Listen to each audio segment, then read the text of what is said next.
And today we have yet another luminary, I would say, somebody who's really cared for the city, cared for the safety of the city, someone who's a towering leader now with his excellent record in his services, D Sivanandhan ji. Namaste, Sivanandan ji. Namaste, good evening.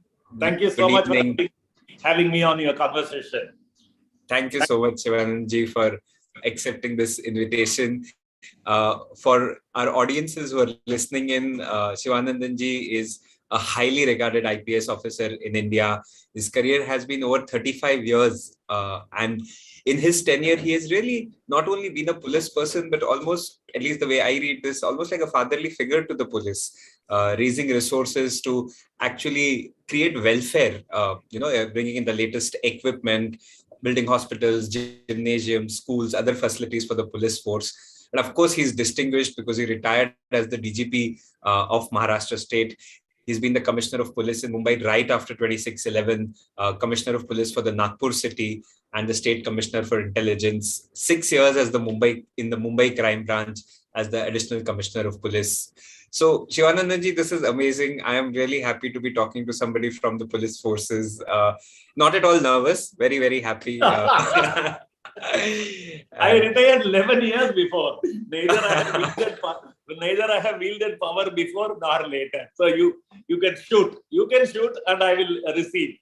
That's great. In fact, Sivanandan, what you shared is itself a great starting point for our conversation. You said you've not wielded power after, but not wielded power before also. And I'm very curious about that because police and power kind of go hand in hand. So I was curious when you said you've not wielded power. I'll tell you, I'll expand that. Yeah. All the powers are given to everyone in the equal measure by the Constitution and the law. What powers I have as a police constable, the Commissioner of Police also would have the same basic police powers. You would also have the same police power. In the sense, if there is a crime happening in front of you, you can intervene. And that right of private defense section 100 of the Indian Penal Code, under which the encounter specialists do the encounter, you can do the same thing. Because right in front of you, a woman's modesty is being affected, or a rape is attempted to be done, or somebody is attempted to be killed. You can either have a knife or a gun or whatever it is, as per section 100 of the Indian Penal Code, IPC. You can also wield the same right for self-defense, right to your self-defense you can do, and for the others also. If it is a woman or even your brother, sister, father, mother, anybody. So the law gives us the same power. Like a village police, Patil is a common citizen, but he has the powers of the police to protect the scene of crime, arrest the accused and keep him there. You can also do that until the police is told and police arrives. Now, where do the police get more powers? When they misuse it. I hope you got the distinction. Yes. I, as a police officer, never had anything, no right to jump signals, no right to park in the middle of the road, no right to do any harm to anybody. So I was as good as Abhishek. Only I got the extra power when I misused it. That's what the cinemas are all showing. All that pan-chewing fellows with the ulta topi and the beard and the long hair and all that they show in the movies, they are all extra. They are all extra. There is nothing as per law. Like, for example, the movies, famous movies like Singham or the Chulbul Pandey, all that kind of things, absolutely, if you analyze it legally and properly, is all nonsense. It doesn't happen like that. There is a constitution, there is a law, there is a court, there is a judiciary, there is a hierarchy. I hope I have made myself clear. Yes. So you and me as a serving cop, let's say, if I were not retired, if we were indulging in a conversation, you and me would have the same powers. Beautiful. Correct? It's nice Anyone that you brought arrested, the Constitution. any citizen arrested by a policeman has to be produced within 24 hours before the magistrate. And FIR has to be registered. Copy has to be given to the complainant, not to the accused, to the complainant. Charge sheeting has to be done within certain days. You either take him on bail to send him home, or take him in police custody, or send him on judicial custody. All these things are there. When I arrest somebody and don't inform anyone, keep him illegally away from the system, don't register an FIR, hammer him to death, These are the misuse of authority where you consider that as power. So I want to repeat again, Abhishek, for your benefit and others' benefit, there is no power to anybody in this country unless it is misused. Got it? Yes, that's a very powerful statement, that there is no additional power unless misused. And I'm hearing it to all public servants, I guess. It's not only police, but I'm literally hearing it is the whole lot. Everybody. It is from Kashmir to Kanyakumari to Gujarat to Northeast. It's the same law, same constitution, same thing to all government servants. And the government servants are all protected for doing their duty under varieties of sections. You have to take permission from the government, and assaulting a government servant on duty is a crime, cognizable crime, and things like that. That is for the people to go fearlessly and do something worthwhile while they are doing their job without a fear of getting prosecuted. In your case, you have to prove that you did all these things in order to protect your life or somebody's life. That is section 99 of the Indian Penal Code, which tells you under what circumstances you can exercise those powers. Right of private defense, I'm talking. Going to the extent of killing or maiming or assaulting or injuring the other person. There are certain restrictions for you. But the police also. The police also has to explain as to under what circumstances did they take this serious action. So coming back to my original thing, all of us are equally empowered citizens. If people are not knowledgeable about it, and if they are afraid of the police who are supposed to be their friends, then it's a different matter. That is what, after 1947, when we changed the police from the British Hukumati police, where they obeyed the orders to Jallianwala Bagh incident or to Lathi Charge on Mahatma Gandhi and various others, our own police was used against our own people, whoever they were, you call them whatever it is. If that is a thing, we should have come up with a brand new police with a new image, new uniform, new law, and all those things where people not obey the ruling party or the ruling government, but they obey the constitution and the law.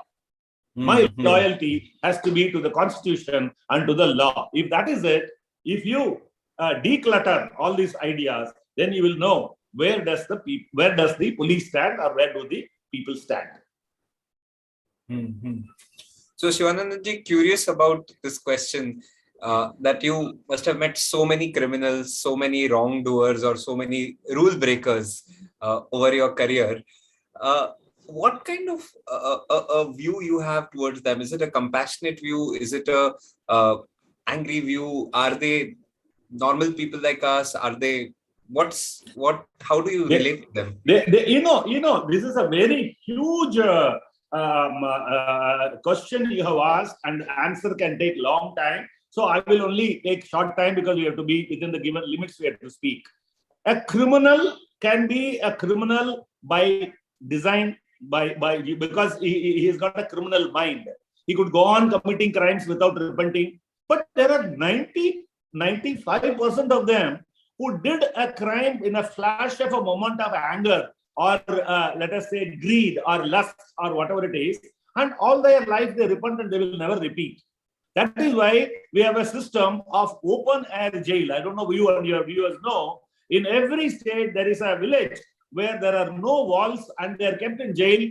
They do agriculture and they take agriculture product to the market in a bullock cart, sell, come back and live in the open. They never run away because of certain, let us say, flash of an anger in a momentary insanity as per law. Law explains that. This is called the momentary insanity. Under that, if you do a crime, it is exempted, but you have to prove it again. Okay.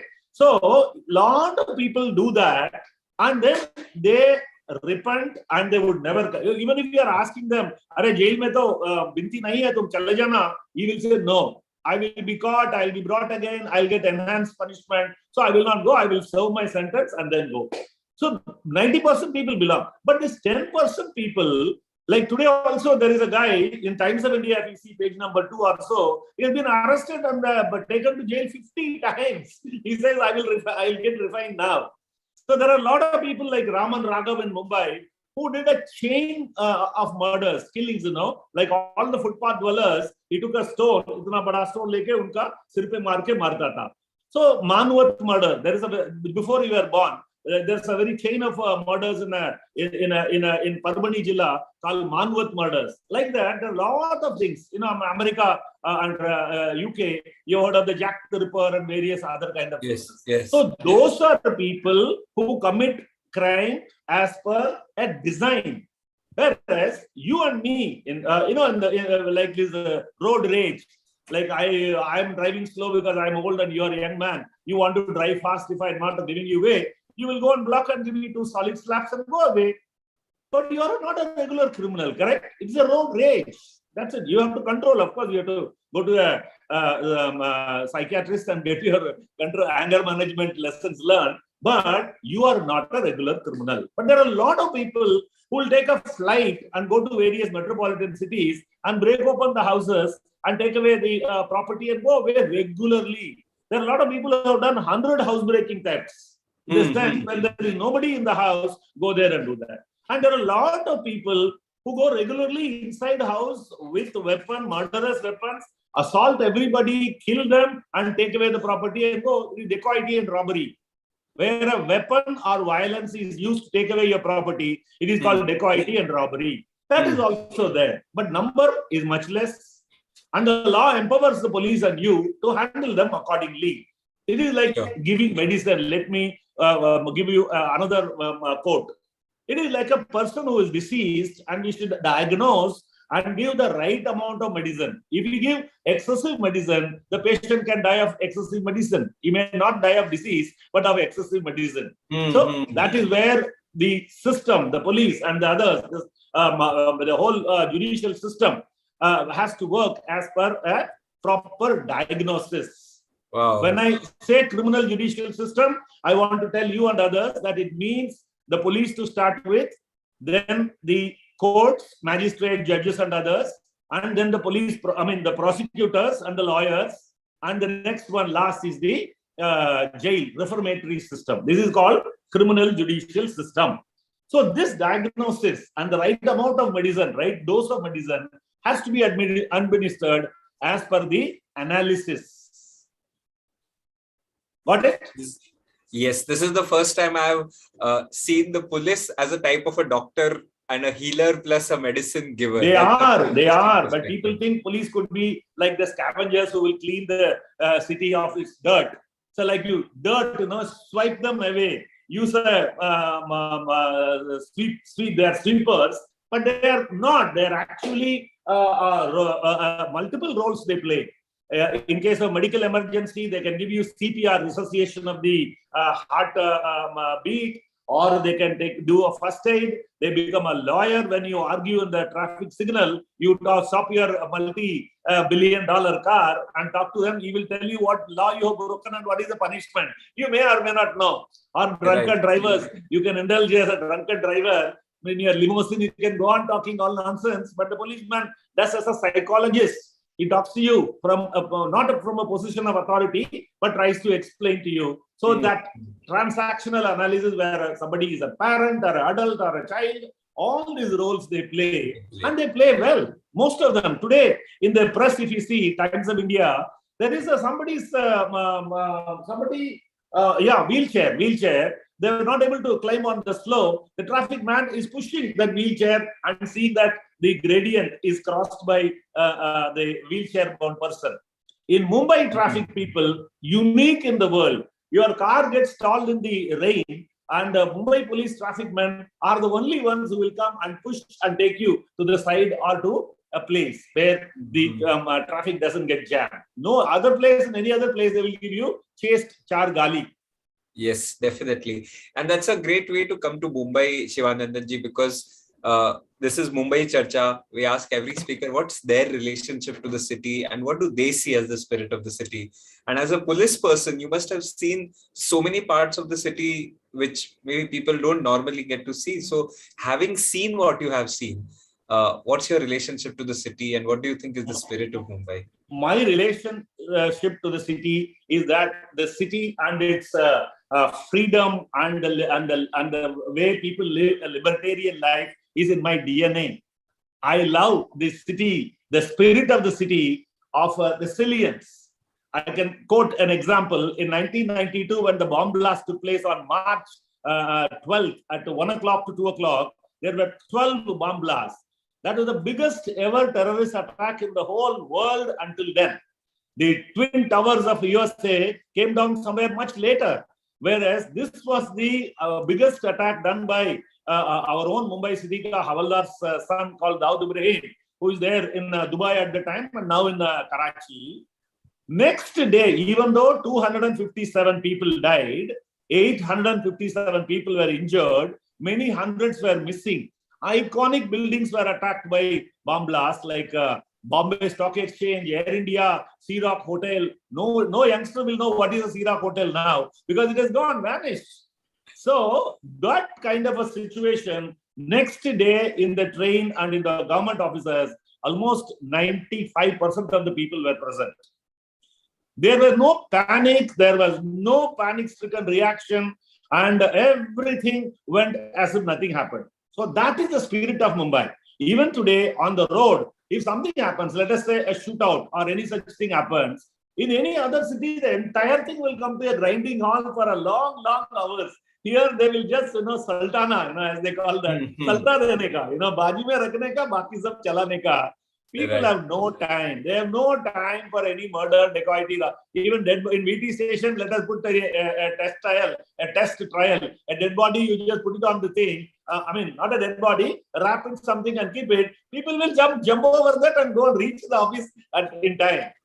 True. 457 fast train they have to catch to Dombivli. They have to catch board that 457 or 557 or 657. So that is the spirit. The spirit of Mumbai is that of resilience. No wonder this city, lovable city, has been producing the center of production at productive activity. So much so that we pay 40% of the country's income tax. So much of industry, so much of labor, so much of productivity, the financial capital of the country. And whenever you talk about India and growth story, Mumbai comes to your mind. So that is the kind of a city. And I love the city. Yes. I love the city and love the spirit. Spirit is resilience, Resilience. Where you get 2 rupees ka meal also, like vada pav or any such sasta thing. You can take a bottle of water and drink and have a full stomach. Or you can have a lunch or a dinner for 20,000 per head also. 20,000 rupees per head. You get the food. Yes. And below that hotel also, on the footpath, you can get vada pav or pav bhaji for the cheapest price you can afford. Yes, and people also will feed. Incidentally, because of the love of my city, I started a Roti Bank 2018 January. I have given 85 lakh free meals because I love the city. Wow. Free meal. Wow. And one meal means enough rice and more rice, enough rotis, chapatis, enough dal and enough sabji, and also a banana. Wow. 85 lakh meals during this pandemic times is not, let us say, look at it at 30 rupees per meal or 40 rupees per meal. Imagine the cost and work. And during pandemic time, we never took leave. Migrant labor, when people were agitated and they were going, in one day, Abhishek, we gave 47,000 meals. Wow. Freshly cooked. We gave bottles of water, jaggery, glucose, whatnot. That is the way we love the city. I am returning to the city, whatever accolades or whatever rewards, awards, and the good name I got by doing this. Wow. You mentioned about the school I built in Gadchiroli and Chandrapur. I built that is in the Nagpur range, Naxal range, but nobody will talk about it. But in Thane Police School, I request all your viewers to see ThanePoliceSchool.com on the website. I built entirely at my expenditure by collecting from people. And 3,000 children study, 70,000 square feet school. From 2006 to now, the children get only first class and distinction in 10th standard. Only first class and distinction. And the next one, some of the police constable children who studied there are studying in Bits Pilani. Bits Pilani. I can't even go near the gate because the chowkidar will not look at my face and say, "Tum to buddu hai." But the school I built is producing that kind of boys because we've given them level playing field. Amazing, That is amazing. that is the way we love. That is the way we love the city, and that is the way we reciprocate their love and affection and the respect they have shown. Yes, and you completely embody it also. So it's nice to, I can feel the energy of that. I'm just going to take 1 minute at this point to acknowledge the Civil Society of Mumbai, where this conversation is going live on a channel called Mumbai Live. So Mumbai Live is a great place to get all Mumbai news. This is also brought together by Mumbai First and Blue Ribbon Movement. Mumbai First is an advocacy initiative that wants to make the city a better place to live, work, and invest in. It works with civil society, government, and business together. And if you have any suggestions or ideas, please drop a mail to info@mumbaifirst.org and they'll take this up. And finally, there's Blue Ribbon Movement, young people doing a whole set of good things for the city, creating lots of innovations, doing civic action, citizen audits, manifestos, and so on. So if you want to support young people in doing good for the city, please reach out to Blue Ribbon Movement as well and support it. So this is a coming together of all these three organizations, and I'm happy to continue this conversation, Sivanandanji, with a question from your domain, which is, what are the security issues that are top for the city? Like, what are top security issues? What for citizens? What would you have to say as to be watchful of? Whatever we have handled, we have to read history, Abhishek, so that in the future we will be aware of what happened in the past, right? That is why history is taught there. In the schools and colleges and things like that. So if we look back, our major problems which we have faced so far will be the organized crime control. That is the mafia. Mafia ruling the city. You mentioned that I had a 6-year tenure in the crime branch. 93, 95 was additional commissioner, and 98, 2001 was joint CP crime. These people like Haji Mastan, Varadarajan Mudaliar, Karim Lala, Daud Ibrahim, Abu Salen, and Amar Nayak, Arun Gowli. I don't know whether you have heard all of them, but yes, there are hundreds of movies on gangsters. All of them I have seen and handled them. They were ruling the roost in Mumbai in 60s, 70s, 80s, 90s, and up to 2000. In year 1998, I was in Gadchiroli and I was brought here because Mumbai went out of control. Any flat you purchase, they ask you for extortion money. Any car one purchase, they ask for money. And anybody's marriage happening in Marine Drive or anywhere, they ask for money. So extortion ruled Mumbai city. The builders completely, many were shot. Many hundreds of crores worth people like Vallabh Thakkar, Om Prakash Kukreja, Manish Lala, these kind of people were all shot. The film industry, Rakesh Roshan was shot in January 2000 in his arm and he's still there. So many others were shot in the film industry. Some are dead, some are alive. So that way, Mumbai city was ruled by them. I am mentioning this that Mumbai police did a wonderful job. All those 40, 50 years, whatever happened. But in the year 98, 99, 2001, one call, clarion call by the leaders, and the entire thing was wiped out by varieties of strategies. 5, 6, 7 strategies, we worked it out. We told the Mumbai police. The 1998, it was 101. The criminals shot business people like Gulshan Kumar. You know Gulshan Kumar, yes, the cinema producer. He was shot. And Katav mill owner Sunit Katav was shot opposite your Mahalakshmi station in his Mercedes Benz. Like that, many were shot. In 1 year, if 101 businessmen were shot, that means every 3.5 days, one man was shot dead on the road. This is only shooting to death. Other varieties 1998, you're saying, right, Sivanandanji, or 2000? Which year?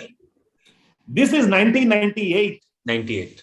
Yeah, but then when the Mumbai police was tasked, I was the joint CP crime. Mr. Mendonca was the commissioner of police. He was my boss. When we took it upon ourselves to put a full stop to it forever, it happened. From 2002 to now, in 20 years, Abhishek, there is not a single shootout. Wow. Whereas in 1 year, every 3.5 days, one businessman was shot dead. You can imagine what kind of panic and fear was there. What kind of newspaper stories used to come on the first page. today so-and-so has been shot and this happened, that happened, all that used to come. Business came to a grinding halt. So that is one serious thing, that unless we are very, very strict about all these things, the organized crime syndicates can come. The top leaders are all still alive.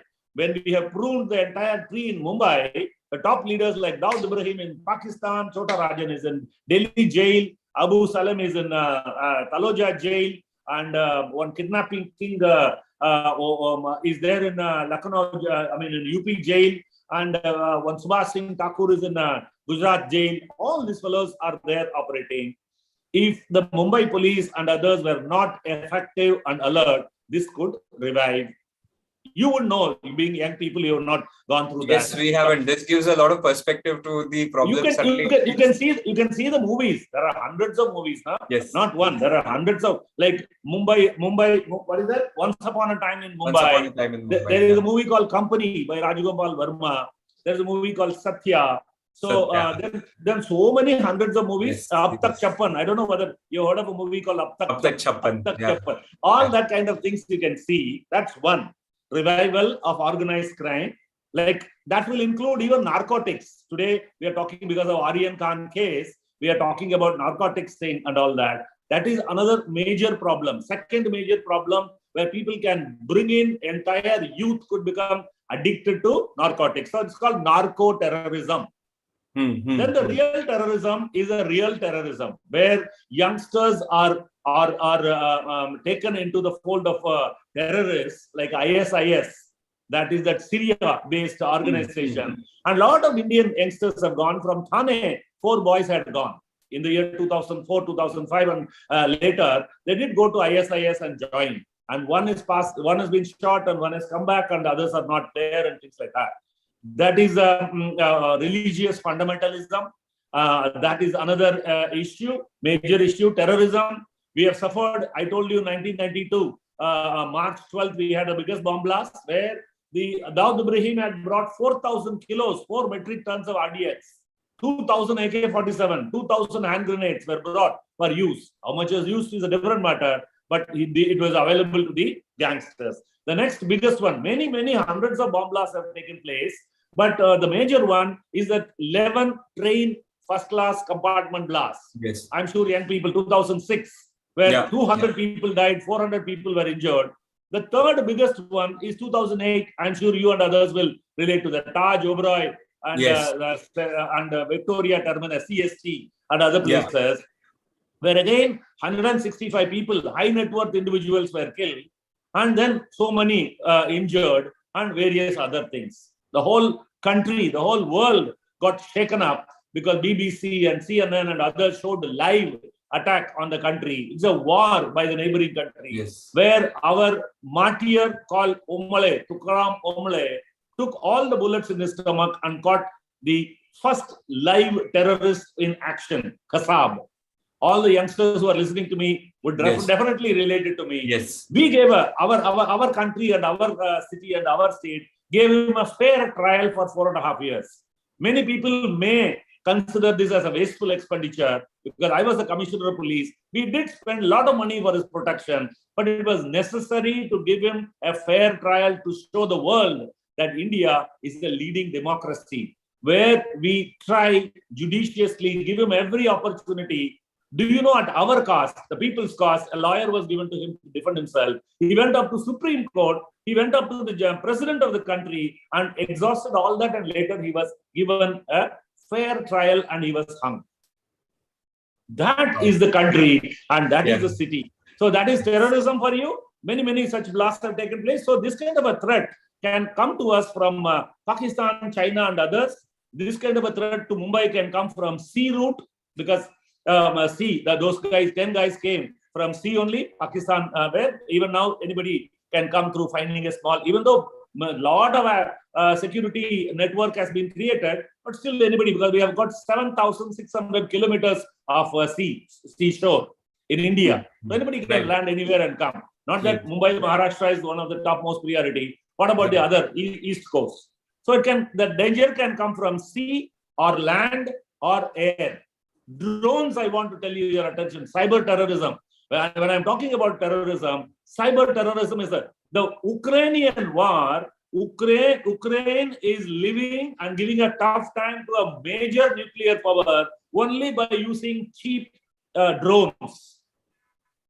Cheap drones supplied by Turkey. A stand-up comedian called Zelensky, who is the president, is giving a tough time to a tough man called Vladimir Putin. Yeah. That is the cyber war capability I'm talking about. So this drone is a pilotless aircraft. It can be a small size of this much to a very big size. They can carry medicines in case of emergency, or they can carry RDX and bombs and cyber cameras for spying and things like that. So today's satellites are being used for spying, and we can have a cyber war, we can have a cyber espionage system, cyber spying, cyber crime. Cyber. So my warning to all your viewers is that be careful about your usage, how you get utilized in the cyber area. Particularly youngsters can get taken over by the dark web area, where they can land up in losing their lives, or somebody will lose their life because of them. And drugs, narcotics, weapons, killing, all that happens in that. So that's the biggest threat. Also, the neighboring countries like Pakistan, China, and various inimical countries can use cyber war. They can stop a nuclear. They can stop a nuclear plant. They can. Mumbai also in October 2020, we had a power outage.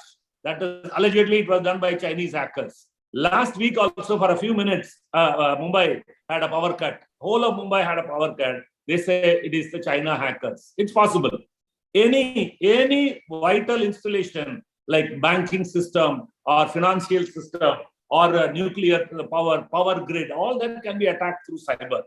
Or oil supply, gas supply, the huge pipes which are coming, even water supply, all that we have to be very, very careful, because cyber war and cyber crime is a future crime. The next one I would say is that the vulnerable classes, their security, like women, children, senior citizens, all of them have to be very, very careful. Physical harm, either in their houses or on the road or in the public transport or in the cyber area. Today's cyber area, they're all being threatened by criminals from unknown areas like Jamtara. I don't know, you have seen a movie called Jamtara in Netflix. If you have not seen, see that. These are all village-based youngsters in Jharkhand, and they call all town people and give them dham and take the OTP and take away the entire bank balance. So that is what is happening in a big way, and entice you or threaten you and get your OTP and remove the bank balance. Daily in the press it's coming. Some old man or young man, anybody who lost money, how much lakhs he has lost, is coming in the press. So that is another thing for Mumbai. I can say that this is what's happening. And the police morale has to be kept up, because all these challenges like VIPs coming and going, their safety, security, traffic management, Abhishek, is one of the biggest challenges for us.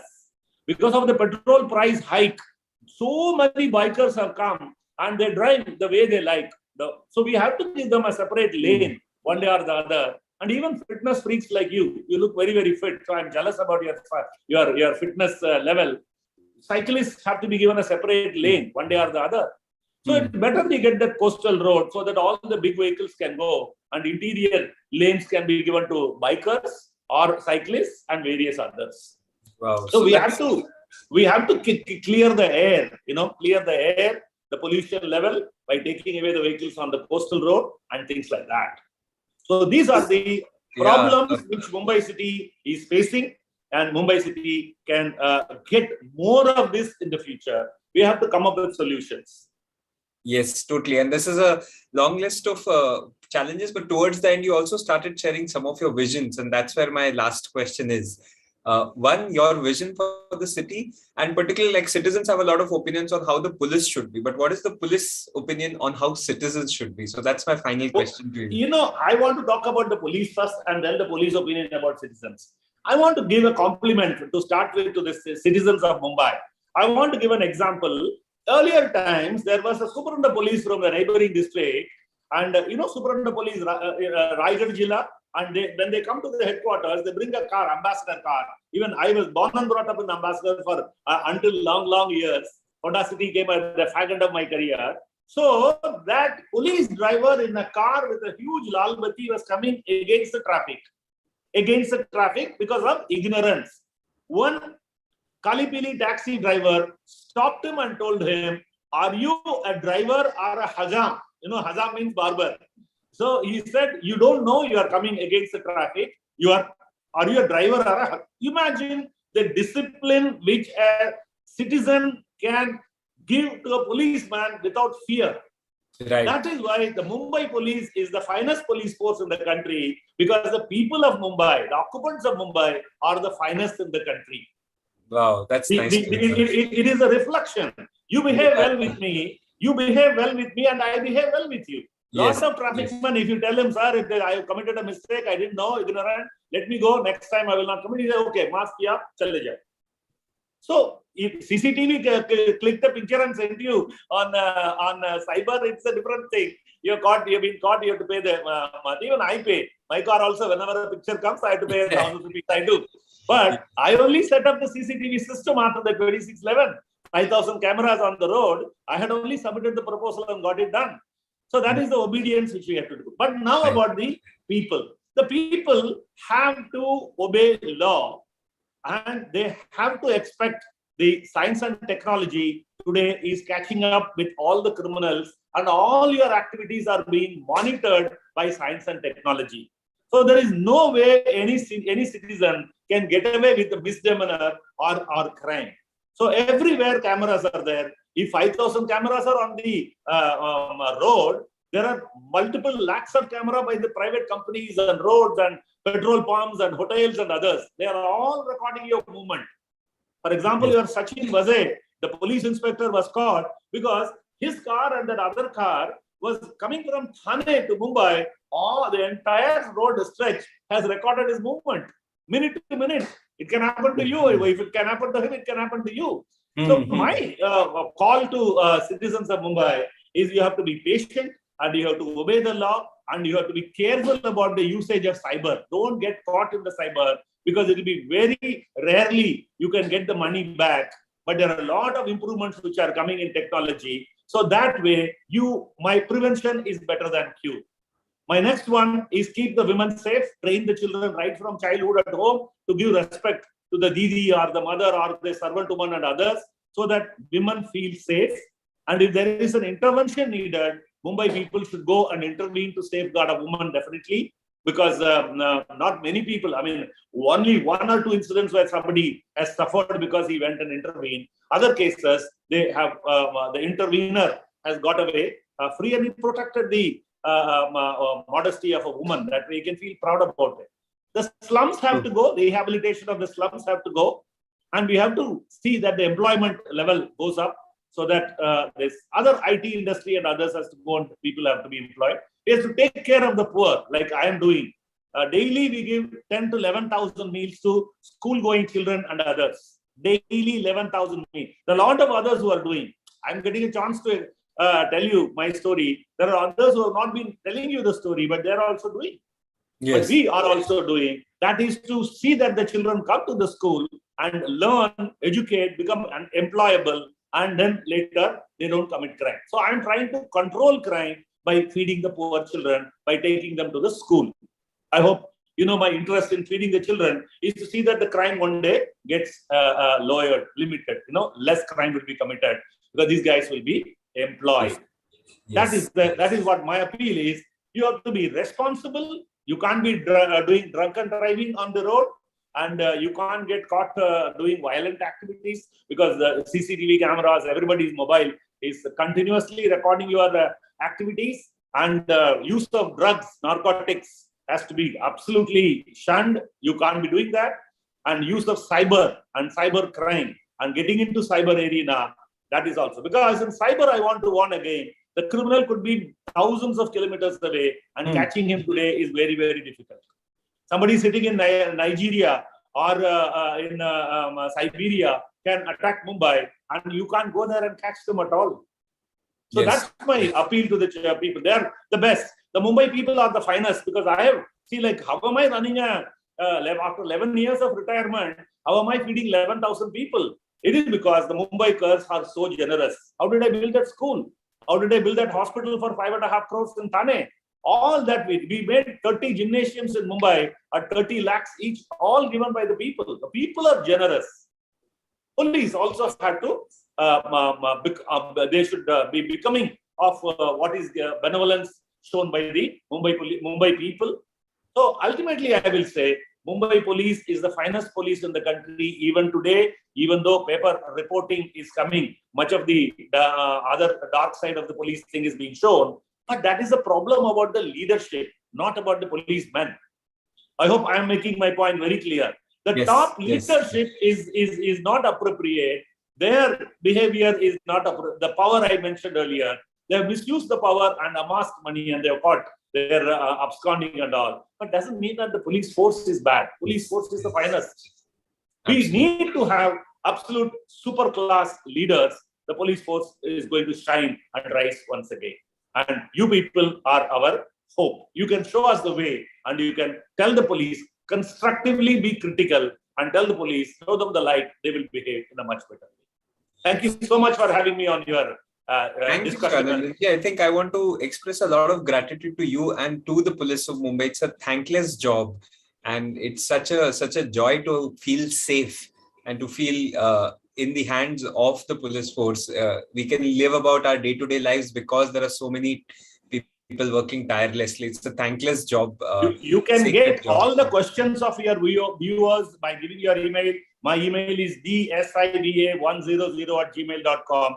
You and me together can give all the responses to people who are asking questions about what we discussed. Yes, sure. We'll put if that there is a chat, if there is a chat box question, I can answer all the email ID right below the video. Yes. And thank you for your time. Thank you, Mumbai Live, Mumbai First, and Blue Ribbon Movement. So thanks a lot. We're going to pause the live. Sivanandan, I'm going to request you to stay on for a few more minutes, but just thanking viewers for watching this. And I'm sure you'll reach out if you have any questions. I'm sure it's left you as inspired as it left me, this conversation. So thanks a lot, everyone. Thank you so much.